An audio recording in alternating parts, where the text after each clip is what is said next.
Hi, good evening mga ka-agri. Welcome back to my channel. Ngayong gabi gagawa ako dito naman ako sa litusan paggabi sa araw. Nasa farm ako.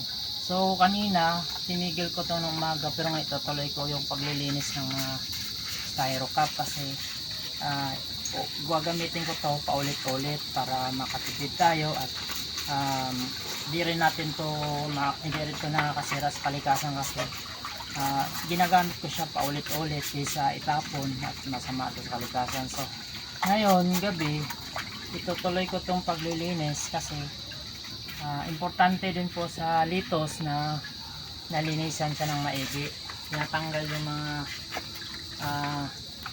yung mga lumot tulad nito kasi nag-focus po ito ng molds, bacteria, fungi sa mga litos. So importante na nililinis to natin every time na nag-harvest tayo para iwas na rin po sa fungus kasi pag may fungus po namamatay ang litos.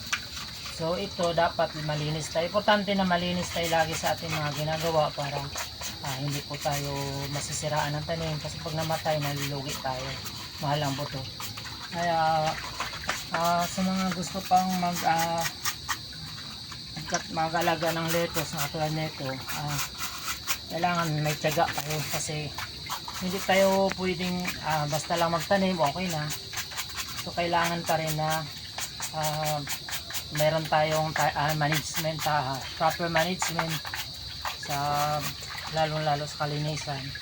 So ipakita ko na lang din sa inyo yung aking mga lettuce na nakikita. Yan po yung mga lettuce ko na harvest po na for harvest na po yan, pati yan pakita mo. Then yung doon pakita mo doon yung 27 days na bagong tanim. So yun lang po muna at kailangan ko itong ipakita na ang aking mga ginagawa po pagka tuwing gabi po ang ginagawa ang lettuce sa araw sa farm naman ako. So thank you sa mga nag-subscribe, nag-follow at nag-click na notification bell. Salamat sa mga pagtiyaga nyo manood at magkaroon kayo ng kaunting kalaman sa aking mga vlog. Thank you. Bye bye.